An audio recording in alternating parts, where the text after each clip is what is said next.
Hi everybody, welcome back to another video.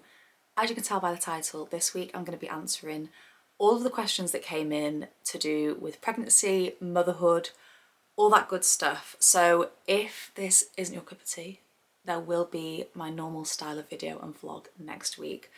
But for this week's video, it's going to be all about the baby, all about pregnancy, and actually what comes before that, because obviously, yeah, you get pregnant, then you move through the trimesters, but actually this has been something that, I've been thinking about becoming a mum for as long as I can remember, so it feels like there's actually a really long sort of lead up time to that as well, and there are a few questions about that. So yeah, I'm going to pull the questions up. I'm going to try my best to go in chronological order, in the sense of like questions that make sense basically based on the timeline of conceiving, first trimester, second trimester, and so on, but we'll see. I might end up jumping around everywhere. Also, before I do start, thank you so much for all of the love. I felt really nervous to share the news when I shared it on Sunday, and I was actually going to share it earlier in the week, and I just felt like, no, I'm not ready.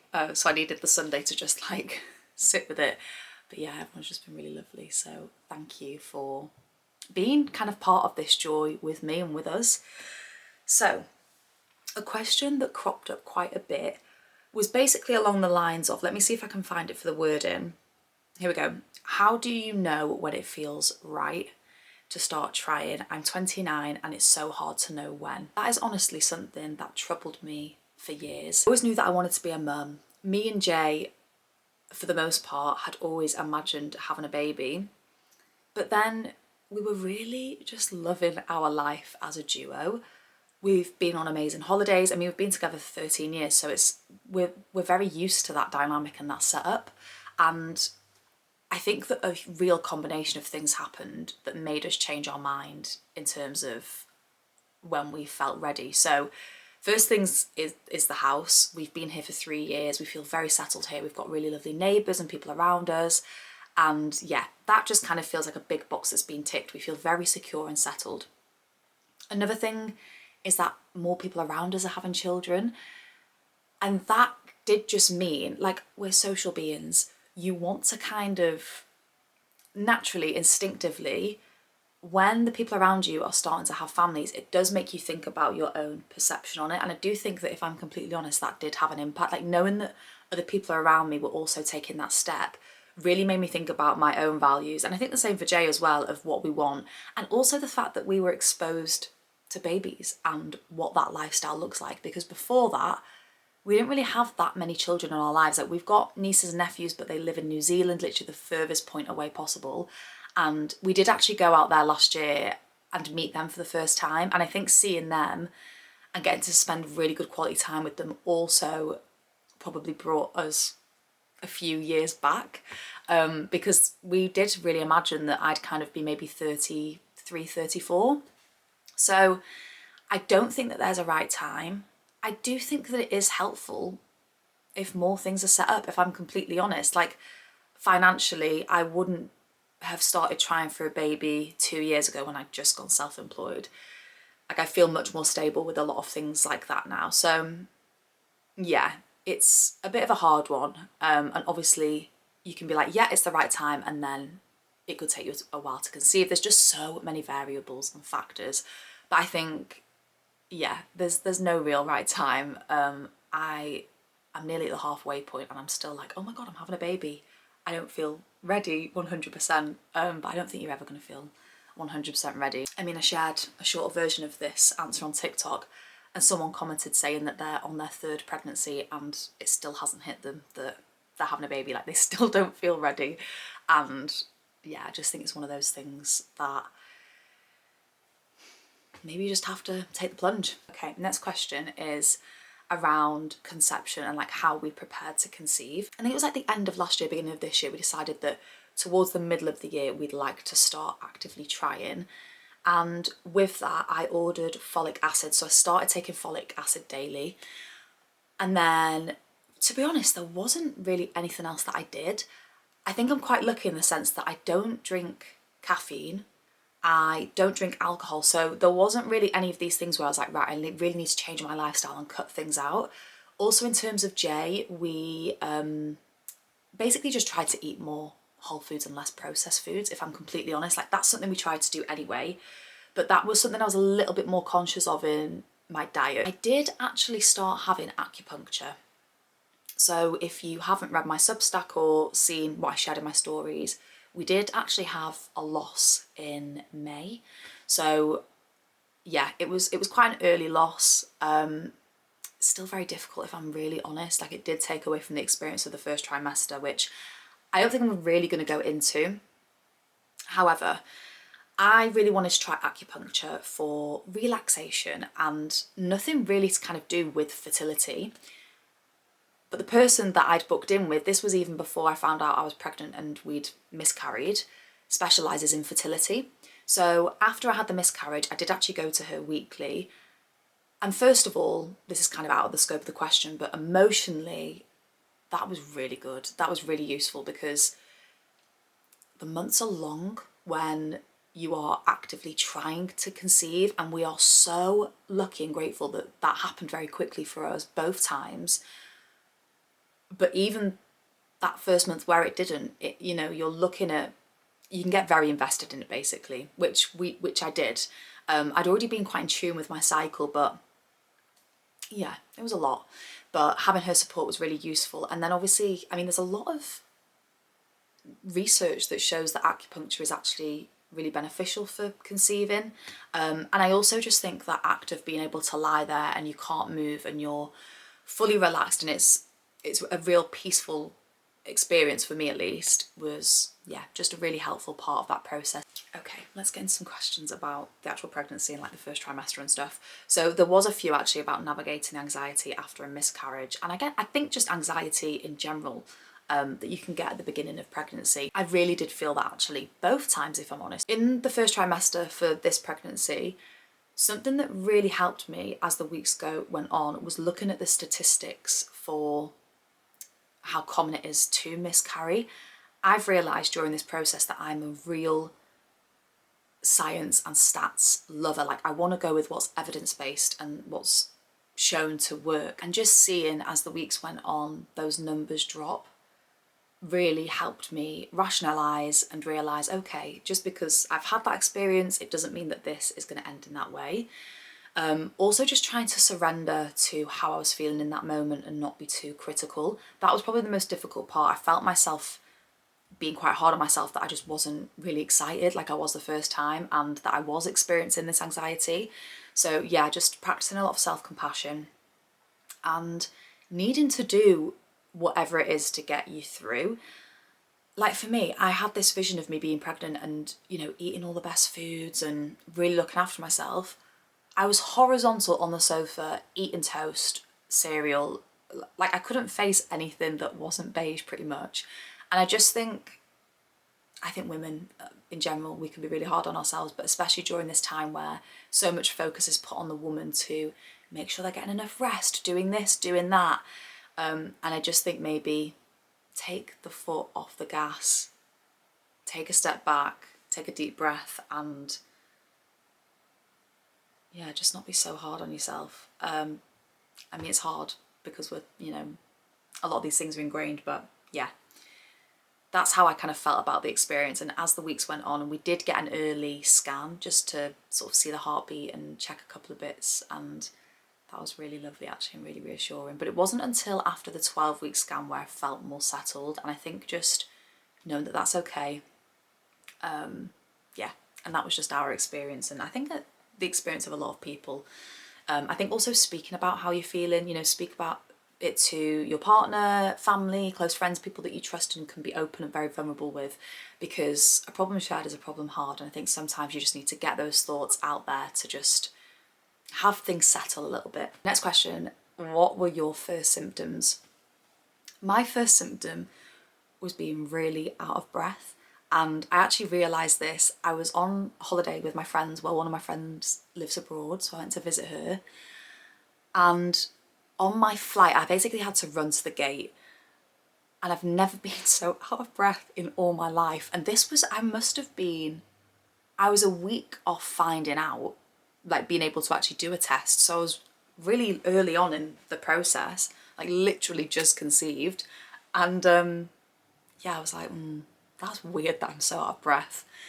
Didn't want to think about it too much, but yeah, I just noticed that I was so out of breath. Certain foods started to just smell so strong, and yeah, they were kind of like the first early signs, and then obviously not getting my period when I came back. So I found out at 4 weeks, which honestly, I mean, most people find out that early, if not even earlier now. It's such a long wait. Like 4 weeks to 12 weeks when we're told not to tell people is just, I mean, I did tell people. Obviously everyone's going to have different ways of doing it, but I did tell my closest friends and family, just because if anything had happened, I would have wanted them to know about that as well anyway, and have had that support. So yeah, they were my first symptoms, and then week 6 kicked in, and I was really, really nauseous without actually being sick, which I'm grateful for, to be fair. But also the exhaustion. I've never been so tired in all my life, and it was quite frustrating because at that point you've not really got any bump. It's so early on that you're just like, what is happening?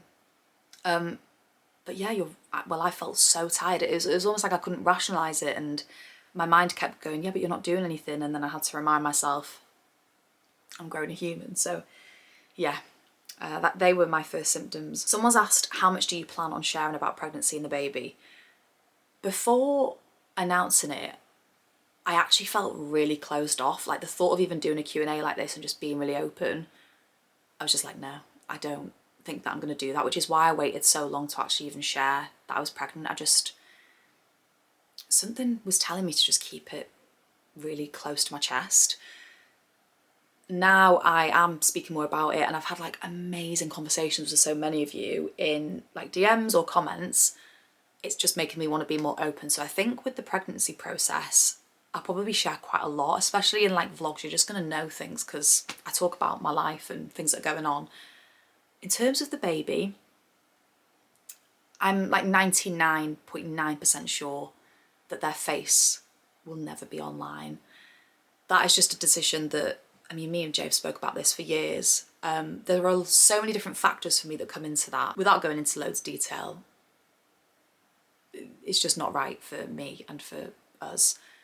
But I would like, I'm not gonna, obviously I create a lot of like real content and YouTube, and I love doing it. So I'm not gonna pretend that I don't have a baby. Like I'm just not, because it's gonna be such a huge part of my life. It's not going to be the focus of my content, but there might be a couple of little bits. The thought of sharing like the back of their head, little outfits they're wearing, and images of them where you can't identify them doesn't faze me actually. So yeah, there'll probably be snippets, but sharing their actual face and broadcasting that, especially now like my Instagram's grown a little bit, I don't know, and you just don't know how far things can reach. It just, for me, and for us, we won't be doing that. Someone asked if we are finding out the gender. We already know the gender. We know what we're having. And I wasn't going to find out, even like before getting pregnant, I was like, actually, I think I could do the full way and just have a surprise. Then, I don't know, I think I just needed to make it feel a little bit more real. After what happened, I just wanted to be able to really visualise them and connect with this pregnancy a bit more than I was. And knowing the gender has allowed me to do that. So we did get an early scan, a gender scan, to find out. And yeah, it's been lovely. We still haven't told all family and friends. So I'll probably end up sharing that at some point. But yes, we know. And I knew right from pretty early on. Well, I say I knew. I was still like kind of unsure, but my inkling was that it was this particular gender. Just realised I haven't even shared how many weeks pregnant I am. I'm 17 weeks. Someone asked, how has your maternity care been so far? This was something that I was really pretty worried about to begin with, and had a lot of anxiety around, because in the news obviously we're seeing a lot about the maternity crisis in the UK. I live in Nottingham as well, and the two hospitals that are like my go-to, there's been a lot of historical reports that just aren't great. Now I've had a couple of midwife appointments and actually met and spoke to different people and heard different experiences in those hospitals. I feel so much more at ease. Like I'm really actually impressed with the care that I've received, the attention to detail, and I actually feel really seen and heard, which I feel like is one of the first times ever in a medical setting like a, you know, Western medical setting that I've had that. And actually it makes me feel a bit emotional because I was so worried. Every single midwife that I've spoke to and had an appointment with, I mean, there's only been 2 or maybe 3. I've had a couple of phone calls as well. They've just been so lovely, and yeah, like no question is off limits. I kind of shared my anxieties about the like NHS in general and just how that can impact birth, and I really feel much more at ease at it now, and I really wanted to share that because yeah, I think it's important to balance those things out. We hear a lot of horror stories when actually there are also people having really beautiful, amazing births and feel really looked after, cared for and supported. So yeah, my experience with maternity care so far has been wonderful, and I feel really lucky to be able to say that. Someone's asked if we've bought any bits for the baby yet. On Friday we did buy a little teddy, a little jelly cat actually. Obviously you guys know that I try and be, I wouldn't say frugal, as that, well, mindful with what I buy. I think the jelly cats are really cute, but then I'm also like, before getting pregnant, I've not really wanted a house full of teddies, and I'm like, is it really worth the money?